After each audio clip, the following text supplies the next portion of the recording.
I told you that the second video I was going to do was going to be a revelation about the musical aspect of things, but I had done a bunch of research on that, and I think I have decided that I'm going to share it with somebody in Israel and maybe do the video later, just due to circumstances of how things are going. And what I want to talk about instead of that today is the video that Robert Breaker just put out. And of course he had to put part of the long version on Rumble. So he basically told you, and I'm going to have to try to talk sort of in code on YouTube, but he said that we have been taken over by a communist group of people. And as we know, socialism leads to communism, and all of the Marxists and fascists and all of that is tied into it. Now, when he started talking about all that he was saying, and I hope you'll go watch that video of his, it had to do with what's going on today. And just recently there were some things that happened with the redecorating of the hotel that I was really kind of shocked at the decor that they chose, because all of the color was removed and gray and black took its place. And these have communist overtones. If anybody saw the movie Dr. Zhivago, one of the themes in that movie that was kind of a hidden thing unless you knew about it, which is what my mother explained to me, you know, when she watched the film with my family, was that in one of the scenes in the socialist area, they took away all the color. So everybody was in a uniform color. They made the kids wear uniforms, and a lot of the fabrics and color schemes and buildings of the architecture were all in gray, a uniform gray. So imagine my surprise when I've been thinking about, you know, when I first came down the hall and looked behind the plastic and saw what colors they painted the hall. I was really shocked that they would pick such dark colors, you know, because if the power goes out, if there's a fire and there's no light, having walls that are practically black and gray on the other side would cause you not to be able to see. But interestingly, all of the furniture has been changed to black. The closets were changed to black. And the artwork was a little bit strange. So today when I began to type in certain words to try to find out, is there a meaning that connects to socialism, Marxism, communism behind these paintings that they put in the room, I found a direct connection between this spiral artwork that's on the wall and something called a dialectical spiral that was put forth by Karl Marx and Engels. And here's a little comment about this.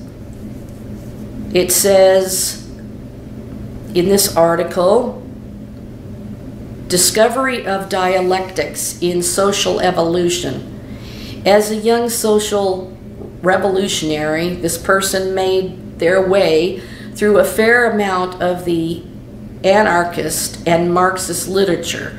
And one of the descriptions that intrigued him most was Marx and Engels' description of social evolution. They depicted it as a spiral rather than a linear or cyclical way of showing social movement. They presented it in the form of thesis, antithesis, and synthesis. The thesis phase was within primitive egalitarian societies. Now, I'm not going to go into the whole thing there, but I just want to show you how the color scheme here went from colorful, kind of gaudy, not really colors I would pick, but at least it was colorful. You know, you had greens, oranges, and yellows, and all of that, and I had a burgundy wall. Now everything's been painted gray. Light gray to very dark gray to extremely dark gray. So you got all these shades of gray. Now think about that nasty movie that they put out that people followed that was really sick. And it's all talking about shades of gray. You know, are they preparing people mentally for this takeover? I just want to show you the difference, and I want to show you this artwork. The artwork beside the spiral is triangular. In the triangles, well, I would say there's diamonds and triangles there, but the larger triangles are black. And then I have this other painting that almost looks like an aerial map view of a city, but it also looks kind of like a spiral. And when I looked up, does a spiral have anything to do with socialism or communism? And this is what came up, that it is connected to Karl Marx and Engels and their philosophies. So let me just show you this artwork, and now I'm going to not only show you that, but I'll show you the color scheme, how it used to be and what it is now. And by the way, the movie Dr. Zhivago was first a book, and upon researching about the connection of that, I found out there was this whole CIA, I don't know how you put it. The CIA was involved in dispersing Dr. Zhivago, and it was a tool, you know, against the Soviet situation there, the takeover. And one more thing before I forget it is that, and this just popped up just in my research, have you been seeing that they're saying that things could get really bad? I think it was Fauci that said this. Things could get really super bad in October. Well, as I was reading this lady's blog about growing up in socialist communist Russia, she was saying that they had to wear uniform colors, and of course in Poland, all the buildings that they built, the architecture was all gray. And they took away color because part of it's taking away your individuality. So you don't have freedom to express yourself. And this is why they get rid of the artists, they get rid of the musicians, the people that are individuals that express themselves artistically. People like, oh, let's see, how many people are dead now? Michael Jackson, top of his game. Whitney Houston, top of her game. Prince, top of his game. Mysteriously died, all of them. And these were the top singers, musicians. This is just one of the things that they do. You know, I studied classical music in college, and one of the things that they teach you about in Russia, the musicians and artists were not allowed to have freedom with their artistic works, and they had to write music and compose music for the cause of the Communist Party or the Socialist Party. And Dmitri Shostakovich, one of my favorite composers, because his work is so intense. If you want to hear a symphony that takes you on a roller coaster ride, it's Shostakovich Symphony No. 5. Man, that thing just blows my mind. And I've actually played the timpani part in that symphonic piece. But it is so intense, and you can hear the details of the Russian Revolutionary Army, you know, within that. And so the whole thing is to make the society to where you are not an individual expressing yourself anymore. And these people are killed off so that the governments can take control. And when you have an individual, say like Prince or, you know, Whitney Houston, Michael Jackson, and what they actually do with their art is they get world renowned, and so it elevates your nation and makes your nation look good because people love these artists and their individuality. You know, probably no person was more unique than Prince, and just his, you know, the way he dressed and the way he composed and everything. He was a really excellent musician. I find it very strange that all of the top artists have been killed off, so to speak. You know, I truly do not believe that Prince died by the way that they claim. I believe that it was hidden, that he was secretly killed, and it's very depressing. That happened in 2016, and I just want to show you the artwork. I want to show you the walls. I want to show you what it used to look like. And interestingly enough, when I looked up the color gray, they said that the color gray, ultimate gray, is the color of 2021. So all of these things are going on around you, but if you don't know the history and you don't know how they operate, you're not going to ever pick up on it. And I picked up on it when I was shocked when I looked down the hall and it was all dark. I was like, what on earth? You know, just no color. No yellows, no greens, no blues, no nothing. And there might be a slight tinge of a little bitty blue in the pillow of the sofa, but the other pillow's gray. The appliances are gray. The dresser's black. The nightstands are black. Now they went from a wood tone, kind of like a, I guess you could say it was like a pine, you know, with a dark pine stain on it. Went from that wood look to having no color.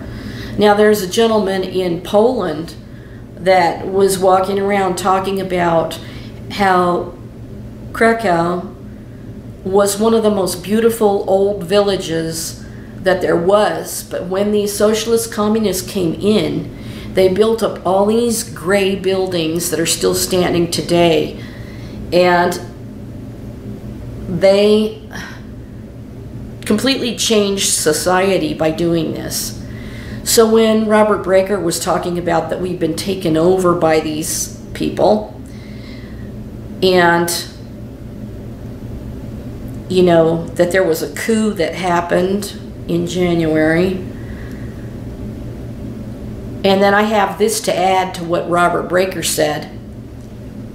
I think that this shows that he's 100% correct. And I believed him anyway, but I had things that I was pondering here that I want to show you. And you'll see the artwork and you'll go, what on earth? But I'm telling you, it's related to Karl Marx, the dialectical spiral. It's a way of thinking.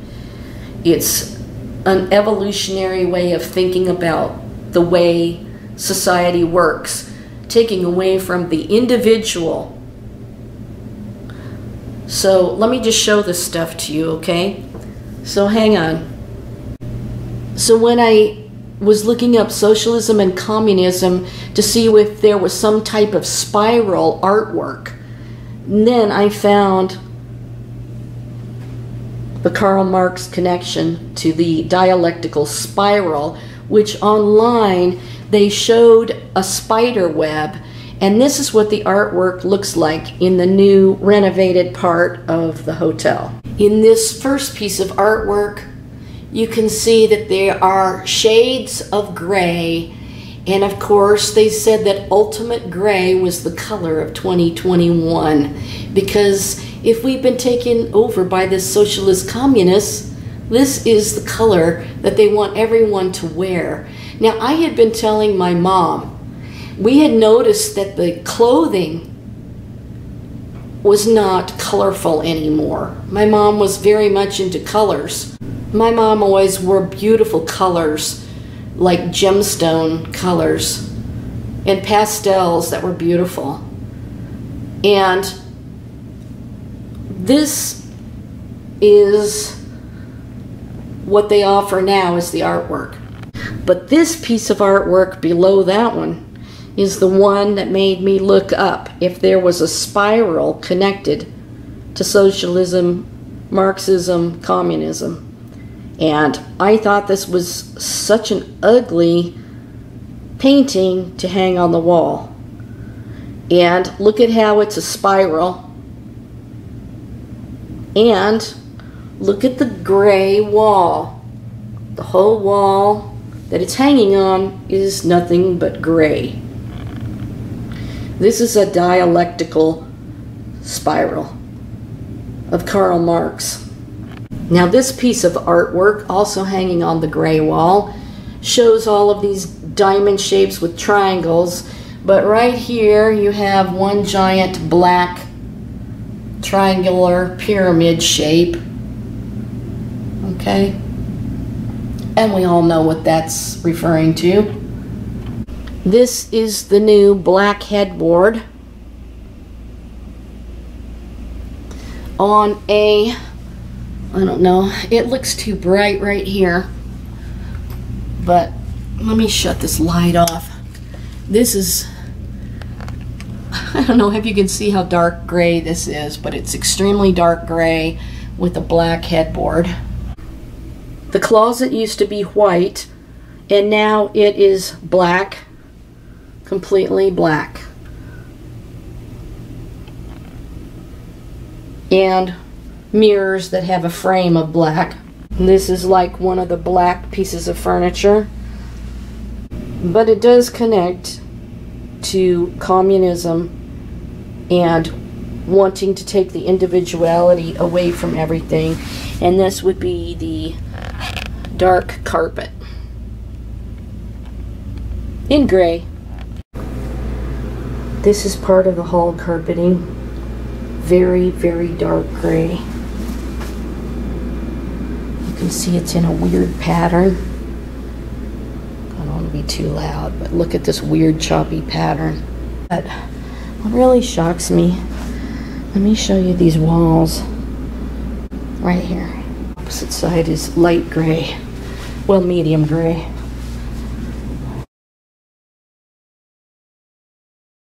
Now here is the new color with these weird hodgepodge patterns.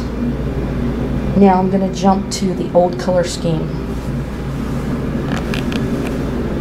Red, orange, green, yellow.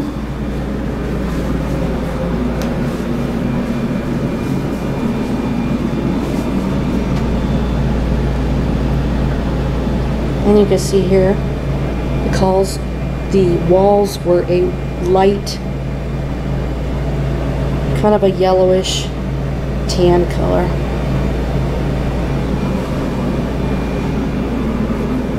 And you go from this kind of gaudy but colorful decor with lighter colored walls to this.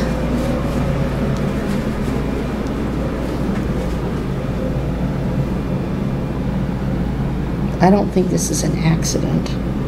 I'm standing right under a light here, so this lightened up the wall right here, but it really is almost a black wall with light gray on the other side. And this is the staircase color with gray runners. Any dark. Now, do you think all of this is just a coincidence? And I had this in my mind before I even saw Robert Breaker's video about our country being taken over by these people. But they're clearly setting things up, and people have no idea. I realized that I haven't finished some of my statements. So I was talking about Dr. Zhivago, and that was all about what happened with the Soviet Revolution. There was a woman, I think it was, I'm not sure, I haven't seen the movie in a while, but I think it was the character, either Laura or I can't think of the other woman's name, but nevertheless, one of the women is dressed in a really colorful outfit, and I can't remember too if that was turquoise, but it was really a vivid, bright color. And she's on this trolley, and it's coming through on the rails there, and the thing stops, and she gets off, and here she's dressed in this bright, vivid color. And nobody was wearing colors. Everybody was in drab gray tones, which I think that they've been doing in the fashion industry to us without people really understanding what they're doing. Because a lot of the outfits were turning black and these ugly, muddy colors. And my mom just hated that. And it's just gotten worse. Now you can't even find any place to buy any clothes around. So I was reading this blog of this woman that's now an adult, and she had been a child during the time of the Soviet situation with the communist government and the KGB and all of that. And she was talking about how they wore the same color uniforms and all of that. But one of the things she said was that she was showing off this little star she wore, and because she became a little Octoberist. So this term, Octoberist, was actually a political party in Russia, because people would join this group, and of course the little children, they had little Octoberists that were celebrating the revolutionary takeover that happened in none other than October. So when I saw that, I just kind of couldn't believe it, because, you know, I've thought back about things. Of course, they had that movie, Red October, was about the Soviet submarine and all of that. Take place in October, that was the revolution. And so now, what do you have in our news other than, I would say about a week and a half ago, I read that one of the top doctors, you know his name, starts with an F, said something about things are going to get much worse right around October. Huh. Is there going to be a revolution with this government takeover situation? I mean, it's all very suspicious and coming together in such a crazy way.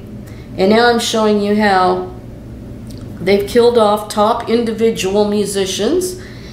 They have this artwork that has this meaning behind it, secret meaning that people don't know.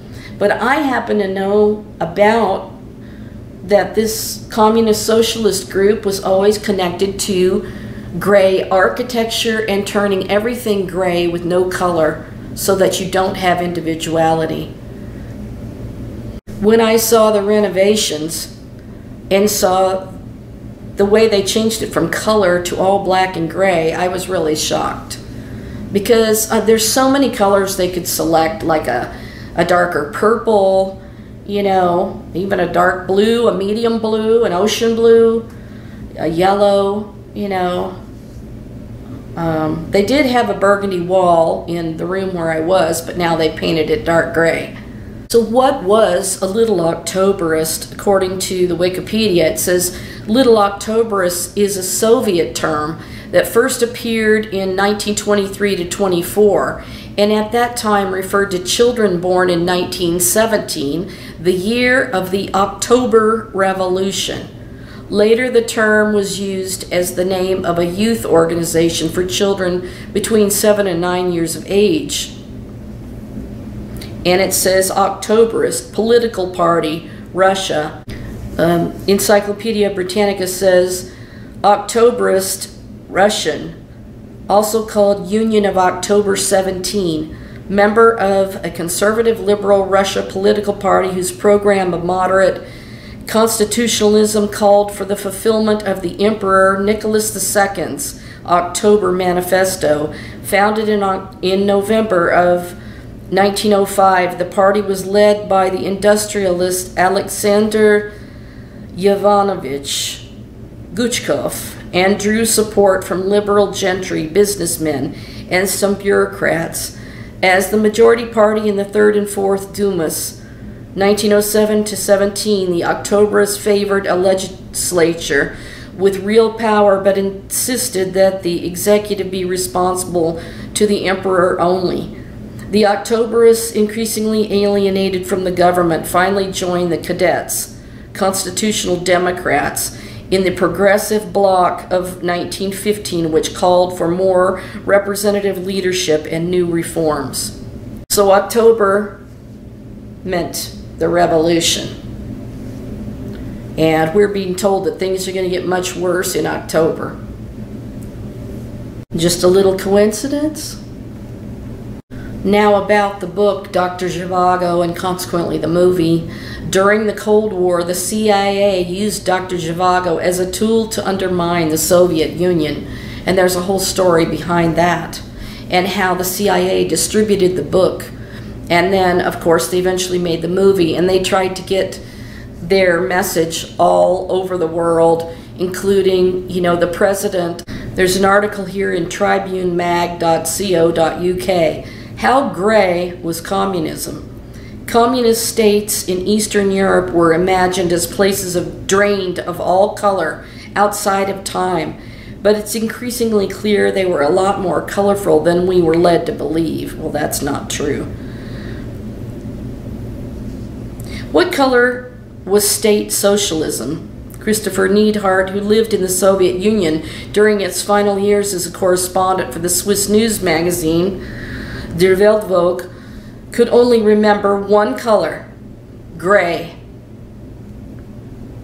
The Soviet grass was gray, according to Neidhart, as was Soviet snow and the Soviet people. Soviet grayness spread like a fog to the socialist satellite states. The German Democratic Republic. A BBC report on the 20th anniversary of the fall of the Berlin Wall tells us was gray, regimented, and plagued by shortages. For anti-communists in particular, grayness was ubiquitous, indeed almost unbounded, manifesting primarily in architecture and a lack of consumer goods, but spreading to people modes of thought or forms of behavior. Now that spiral is like a psychological thing that has to do with an individual's behavior and, you know, how they control the way people act and move and live their life. In Czesław Miłosz's classic anti-communist study, The Captive Mind, he depicts a chronic lack of consumer goods, rendering the masses uniformly gray and uniformly indignant. Now, okay, so the entire West is constantly under bombardment and attack of the water from the sky being sucked up dry so that it never rains, so that there's drought, so that it affects the food crops, so that we don't have food and there's going to be a food shortage, which Watchwoman 65 was just reporting on, how the fires in California, in the West, and in the entire drought-ridden Oregon and Washington State, and all of these horrible fires in Colorado and everywhere else in the West. And this is going to cause the crops to fail because they cannot withstand radioactive heat. And we have had 2 entire months every single day of ozone alerts, which means that when it's 95 degrees or 100 degrees outside, then this radioactive feeling heat intensifies on top of it till you feel like you're roasting like a roasted lamb. This article goes on to say even ethics assumed a gray quality. The historian Tony Jute spoke of a gray veil of moral ambiguity operating in communist states, which were characterized by citizens' collusion in their own oppression. As historians Paul Betts and Catherine Pence have argued, it was common during the Cold War for those on the western side of the Iron Curtain to link color, or lack of it, to a caricaturized vision of state socialist society as formed of cultures of surveillance, privatization, economic mismanagement, and colorless lifestyles. Now, you know, when you think about Prince, for example, he was one of the most colorful artists that there was. Everybody knows, you know, he fashioned purple, and the Minnesota Vikings are purple, which I'm sure is probably why he used that color. But now he's dead. And his fashion was so colorful. You know, he wore all of these different colors, everything from yellow to gold to turquoise to, you know, orange. I mean, every beautiful color. But now get this. The capitalist world was colorful, mobile, and free. Socialism was gray, concrete, and thus totalitarian.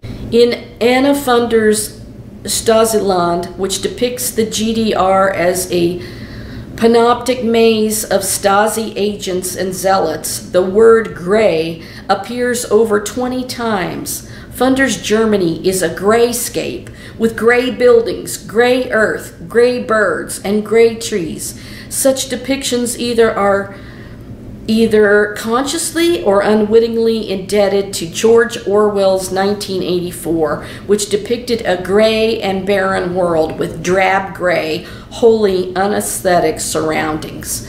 And that's what they've created here. And if they're doing all of the hotels in the same color scheme, what's it setting up for all over the world but a grayscape? If socialism was concrete, then it was also static. Timothy Garton Ash spoke of post-Prague, spring Czechoslovakia is being frozen in immobility. This, above all, was seen to be the result of the stultifying effects of ideological ritualization, a critique put most influentially by Václav Havel, who depicted 1970s Czechoslovakia as a senile, inert, post-totalitarian state. You know, I just want to comment on that. Notice that how it said, frozen in immobility. So what have they been doing to us? They've been freezing us in these lockdowns in immobility. You can't go here, there, or where you want to go. And now, with the so-called pass that you have to have in many locations, you won't be able to go to the gym, to a concert, anywhere, unless you can prove with your papers, please. that you know what. You have you know what. Now I'm going to skip down here. For SOCOR, the person they're talking about, ideology helps make immobility a chronic social disease. It generalizes it by adding intellectual immobility to the immobility of social relations. Make sure you keep away from people. Measure 6 feet between you, or like all the people on TV shows, we're 20 or 25 feet from each other. Make sure. It generalizes it by adding intellectual immobility to the immobility of social relations. So you can't hug, you can't touch anybody because they're 6 feet away. Unbelievable that this is all coming together, revealing what the dogs are doing. Under the conditions of postmodernity, the argument goes capitalism sped up in the 1970s while the unmodern socialist citadel was engulfed or surrounded by the motion of the global. The collapse of socialism thus contributed to a quantum leap in globalization. As the ditches were filled, the Iron Curtain was breached, and the world was allowed to rush in to a previously unpenetrable Eastern Bloc. Concrete housing, as, oh gosh, this name, Cristina Ferreveri notes in her study of socialist materialities in Hungary, was central to this trope, operating as an archetype forming a gray background which sweeps into people, behaviors, and moral codes. This focus on housing is supposedly reflective of a concrete reality, a particular propensity for concrete in socialist modernist architectural design. And that's what they've put in this place as the design and the architectural effects. Wow. As an author from recent edited collection on housing and the modern city puts it succinctly, socialist cities were gray and made of concrete. Whether or not this notion has a basis in reality is questionable. However, while Eastern Europe today is often depicted as bearing a single brutalist heritage, the untrained eye would be unable to distinguish between the prefabricated concrete blocks built by the socialist state in Berlin's Marzahn and those built by the West German authorities in the Märkisches Viertel. To what extent, then, did this depiction of a gray world chime with the actual haptic experience of communism? The concept is certainly apparent in dissident literature, but in ways that are unsurpassingly more sophisticated and nuanced than the televisual accounts of cold warriors. An emphasis on the literal experience of a gray socialist world was often a feature of the Western gaze. For Neidhart, and the experience of Soviet grayness was a product of what he called an emphasis on the literal experience of a gray socialist world was often a feature of the Western gaze for Neidhart. The experience of Soviet grayness was a product of what he called a Western calibration, which melted into the thin air of memory as time went on. The implication, as with much of the discourse of totalitarianism, was that grayness enveloped the socialist subject herself, rendering her immobile, mute, wear a mask so we can't see you talking, and literally colorblind, unable to realize that she inhabited a colorless world. In that I see immobile as lockdowns, mute as the mask, and literally people are colorblind to the fact that color is being removed from your wardrobe, your architecture around you. And if you'll notice, one of the big colors in renovations of houses, ever notice that the flooring is gray wood flooring? And do you see a lot of black and gray as the wall colors, the floor colors, just like what I'm experiencing here? In contrast, depictions of grayness, which emanated from socialist citizens, writers, or dissidents, were often conscious attempts to assert their agency against political stultification.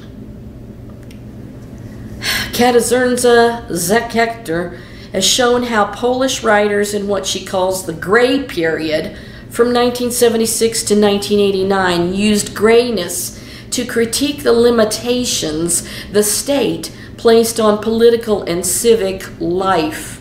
Are they putting limitations on our civil liberties and our lives and our businesses and corporations, except for those that have a giant monopoly and sent rockets into space recently instead of feeding the world with their billions?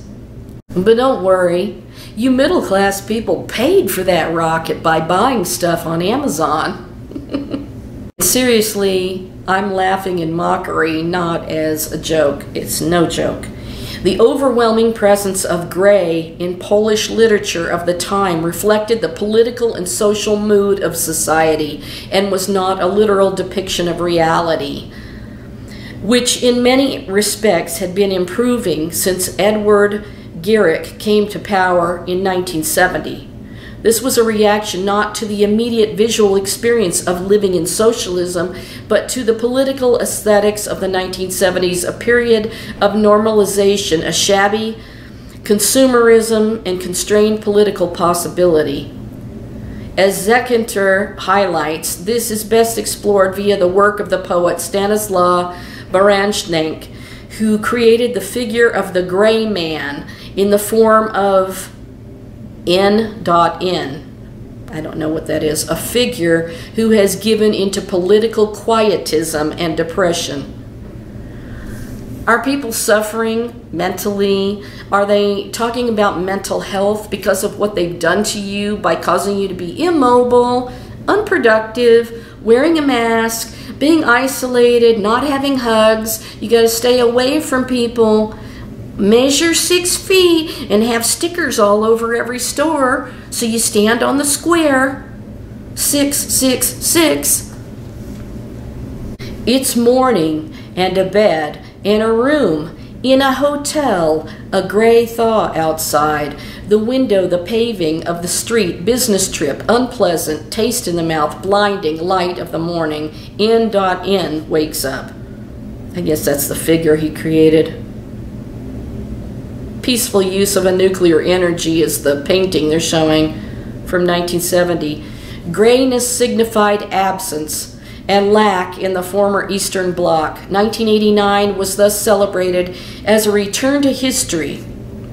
Let me skip a little bit here. It says, Alstalgi, I guess an artist, packaged critiques of the triumph of capitalism within an apparently a political form of nostalgia, manifesting as colorful museums of everyday life in the GDR, bright pastel-painted trabas and neon plastics.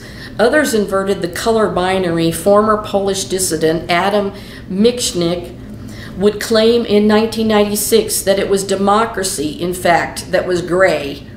An eternal imperfection, a mixture of sinfulness and saintliness and monkey business. Now I'll skip down a little further because it's really a long article. In the GDR, it was common from tower blocks and public buildings to be decorated with expansive colored murals, usually depicting Marxist-Leninist dreams of scientific and technical mastery over nature. Hence we have here the Marxist dialectical spiral as art on your walls. Murals of Spanish artist Joseph Renaud, who fled his homeland after the Spanish Civil War and made a living making enormous wand builder to the GDR, depicting spaceflight, automation, and the potential of atomic energy. He used saturated reds, oranges, and blues. Well, that's kind of what the other colors were in the hallway there. It was kind of a greenish blue, but reds and oranges. Grayness could not fill us with despair, Adorno wrote in Negative Dialectics. That's a dialectical spiral, or a dialectic spiral. And he's talking about that. Grayness could not fill us with despair. So is that what they're trying to do with renovating these things in this color scheme? If our minds did not harbor the concept of different colors, scattered traces of which are not absent from the negative whole, in the 30 years since state socialism collapsed, the gray color binary has been the dominant lens through which the Cold War was understood. It joined an array of other binaries through which the Cold War was understood. Public versus private, the state versus the market, and the individual versus the collective. Have you ever noticed that? And my mom and I noticed this probably some 25 years ago, that they were not really building properties where they had space between them to where you had a piece of property and land that you could roam around on, but instead they were jamming these places up so tight that you could pass a pie through the window to the next window on the house next door. You know, you could just share a pie right through the window. And as I just told you, I found this website called Pantone.com announcing the Pantone color of the year 2021. Pantone 17-5104 Ultimate Gray and Pantone 12-0647 Illuminating. Illuminati! Here's what they say about the color gray. It says, Ultimate Gray quietly assures encouraging feelings of composure, steadiness, and resilience. You mean in face of the onslaught? It's unbelievable. The union of an enduring ultimate gray with the vibrant yellow illuminating expresses a message of positivity supported by fortitude, practical and rock solid, but at the same time warming and optimistic. This is a color combination that gives us resilience and hope. We need to feel encouraged and uplifted. This is essential to the human spirit. Well, how about the yellow stars that the Jews were forced to wear in World War II? Was that uplifting? And also the gray striped clothing that they were wearing, was that uplifting? Was that resilient? I don't think so. Now let's see what Wikipedia says about dialectic or dialectics. And it's related to dialogue, German, also known as the dialectical method. It's what that spiral artwork is representative of. Dialectical method is a discourse between two or more people holding different points of view about a subject, but wishing to establish the truth through reasoned argumentation. Dialectic resembles debate. And isn't that what they're creating when they're telling you one thing and then flip-flopping it to the other thing? And, you know, you get all of these headlines telling you everybody hates the people who haven't taken the V, but then you read that 3/4 of the people that have taken the V in certain places all came down with it. And you know what I'm talking about. Dialectic may thus be contrasted with both the heuristic, which refers to argument, that aims to successfully dispute another's argument, rather than searching for truth. What is truth? Said Pontius Pilate. And Jesus is the way, the truth, and the life. And the didactic method wherein one side of the conversation teaches the other. So, of course, they're forcing their ideas upon us, upon the believers, and upon those who disagree with their method. Dialectic is alternatively known as minor logic as opposed to major logic or critique. Within Hegelianism, which is from Hegel, which has to do also with the spiral. The word dialectic has the specialized meaning of a contradiction between ideas that serves as the determining factor in their relationship. So all of these people forcing all of their diabolical plan on those who are opposed to it is causing a contradiction of ideas, causing controversy and chaos in the world.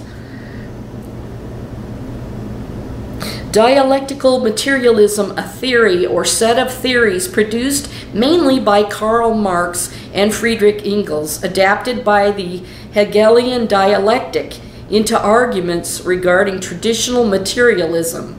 The dialectics of Hegel and Marx were criticized in the 20th century by the philosophers Karl Popper and Mario Bunge.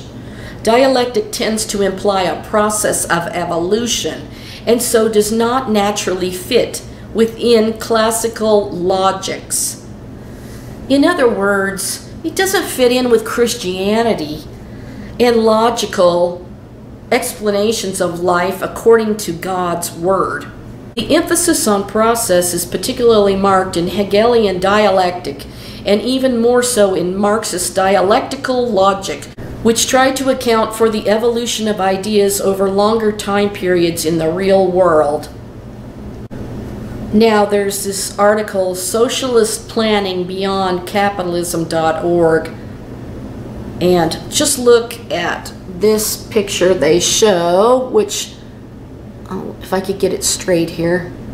Okay, you see it does look like a spider web and very similar to the artwork that I just showed you on the wall. That spiral. We may or may not know it, but part of being a Marxist has involved learning to think in a dialectical manner, whether through the study of the great books or practically with internal political group struggles or external struggles with other groups. We have trained our minds to understand the world and sometimes even ourselves by thinking dialectically. Well, what do you think was going on when you had all the riots in the streets and all of these people were hired by a certain Soros to cause chaos and disorder, causing these political struggles and internal struggles and external struggles, just like what they're saying? I mean, it's just all set up by the great, who was the community organizer? Now, one more thing. This article, Mr. and Mrs. GoFar.com, it shows gray buildings. Let me show you here.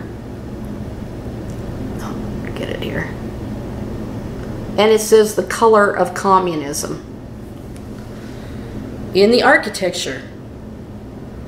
They say, Krakow is cute, very cute. Yes, I'm a man, and just used cute to describe a place. That's how cute it is. Possibly, now this is written by a Polish man, possibly the only Polish city to survive destruction in World War II, Krakow is so charming its old town was one of the original 12 UNESCO World Heritage Sites.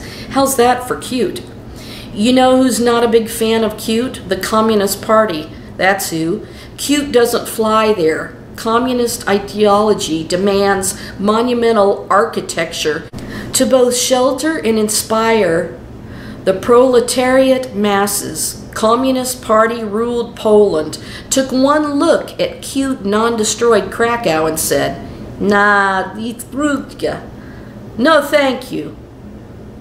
Well, I probably didn't say that word right, but now the Communist Party could have improved Krakow with a few new buildings here and there, but no, that would have been small c communist thinking. The Communist Party begins with a capital C for a reason. It thinks big. The Communist Party was going to show Krakow what's up. They formulated a plan to build Nowa Huta, a shining communist city on a hill that would show the Borghese and notoriously anti-communist Krakowians how much better capital C communism really was. So my camera died and I had to charge it, so I've been working on editing the first part of the film, but now it's evening and it was earlier in the day when it was daylight when I filmed the first part. So now I'm going to finish this article. So I'm going to pick up where I left off. Brand new Noah Hutta would lie just 10 kilometers east of Krakow and would have even its own steel mill. The proletariat would flock to this paradise. That's what's up, Krakow. And because the Communist Party is a party of doers, that's exactly what it did. The Communist Party begat Noah Hutta, one of only 2 pre-planned model socialist realist towns ever built in the world. A city of 200,000 people, where Lenin statuesquely commanded the main square and ever so creatively named Lenin Steelworks, employed 40,000 people and boasted the largest blast furnace in Europe. When Fidel Castro came to visit, he skipped Krakow's old town and went straight to the steelworks because that's where the party was, pun intended. However, that was then. Now Lenin's statue is gone and the Communist Party's no more, but Noah Hutta is still there. As an American, when I imagined Eastern Europe, I didn't think of Krakow and its UNESCO World Heritage Stare Miasto, or Old City. I thought of massive communist tower blocks like this one, and he shows this type of building structure. Hopefully you can see that. Really ugly. So when I read about Noah Hutta, I knew I had to go. I pictured a place where every stereotype of communism and post-communism would be confirmed. Massive housing estates, graffiti everywhere, impersonal architecture, trash, scowling old ladies with kerchiefs over their heads, physically bumping you out of line to get that last lemon, that sort of thing. In short, I would be fascinated. The day the missus and I decided to pay a visit to Noah Hutta was a cold, gray, and drizzling. In other words, perfect. So this Polish guy went to visit, and this is what he saw with the buildings there in this Noah Hutta the socialist built. He says, P.S. See if you can guess my thoughts on the color of communism from the photos below. And this is what he shows. And this, I don't know why this is looking blue, but it's gray.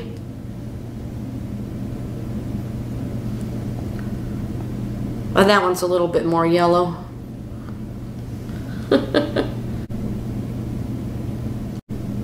And then he says, P.S. You can see, I think the color of communism is gray. As you can see from the photos, and I've seen from my observations, it seems that almost every building left from that era in Poland is gray.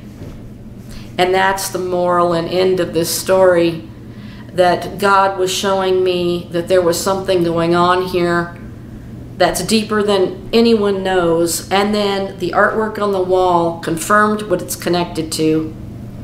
And this is connected to what Robert Breaker's video was about, of what's going on today. And I'm just putting it all together, what God is revealing and what they're planning. And as Robert Breaker said in his video, there is a takeover of this group right now happening in the United States of America. And so I'm just going to end my video with that. That should leave you quite stunned and shocked, because all of these things you could just overlook because you don't think in their world, in their realm. And this is how they're thinking. And God is unveiling it before our eyes, because nothing that they're hiding is going to remain hidden. It's going to be unearthed and revealed, because the Holy Spirit's in control over these people. I mean, He is not going to let them get away with evil. So with that, I'm going to end this video. Thank you for listening, and I'll talk to you soon. God bless.